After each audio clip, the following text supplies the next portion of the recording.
Control Logic's Maintainer Certificate, Chapter 8, Editing Tag Values in a Studio 5000 Logix Designer Project. Our objectives are to interpret alias tags and program parameters, and to monitor and edit tag values. In this tutorial, I've set up RS Logix Emulate with a processor or controller in slot 2, and simulated input modules in slots 3 and slots 4. I'll be using a Studio 5000 project I've created with the same setup. In slot 2, I have an emulated controller, and in the I/O configuration in slots 3 and 4, I have my simulated inputs and outputs, which I've set up with the appropriate connection parameters and RPI.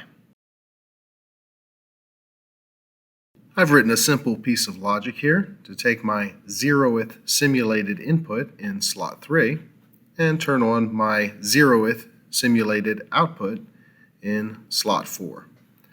To test this, we can go to Communications, Who Active, navigate to my virtual backplane driver, select my emulated processor here in slot 2 and download. Once downloading is complete, we'll want to enter remote run mode when prompted. We can see that the processor is in fact in remote run mode, and I should be able to click this 0th simulated input and watch my 0th simulated output in slot 4 turn on. Let's see. Wow. Now I should be able to click it again and watch it turn back off.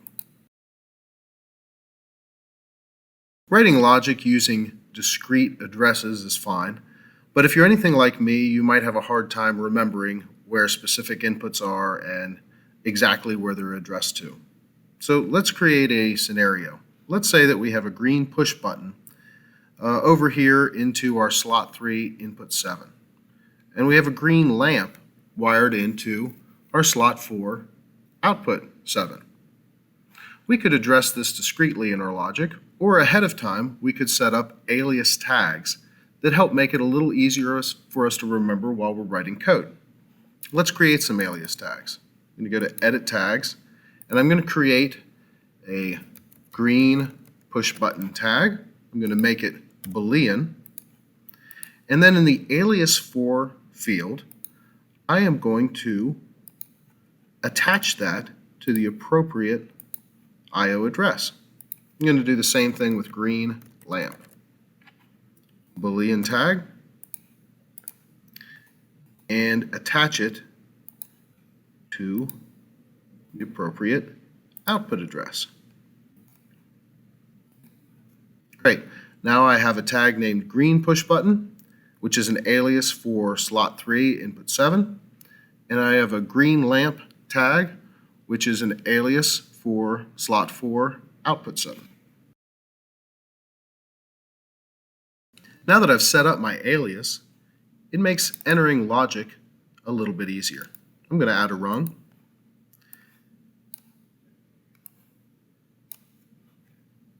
Add my logical components, and I'm going to say I want my green push button to turn on my green lamp. Green push button, green lamp. Let's finalize these edits and test. Turning on local input 3.7 does in fact turn on my green push button alias, which the logic uses to turn on my green lamp, and we see here that my local output 4.7 does in fact illuminate.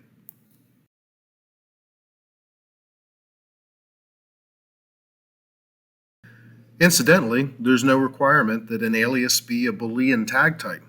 If I wanted to create a double integer that just addresses all of my inputs and a separate one that addresses all of my outputs, I can do that. Check it out.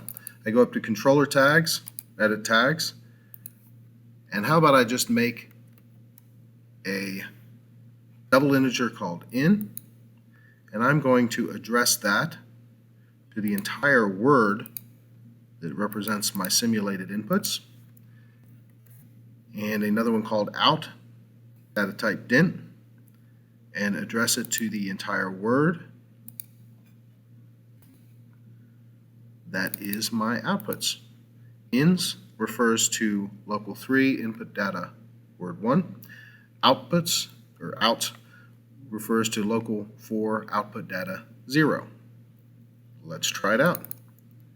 If I want to make input point 4 turn on output point 6, for example, I'll add a rung, add my instructions, type in the word in dot 4 out dot 6. Let's finalize our edits and verify it works. And it does.